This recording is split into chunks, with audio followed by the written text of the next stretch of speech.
Dapat, gano'n naman talaga mga nanay. Binibigay yung mga gusto ng anak nila.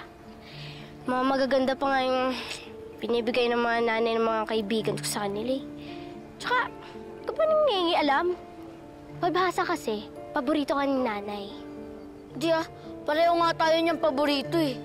Hindi, ikaw lang paborito niya. Siguro kasi, naputi ka kagaya niya. Bakit ba ang kulit mo? Ang tigas talaga ng ulo mo eh, no?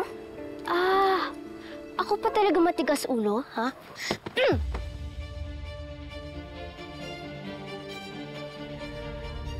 Hoy!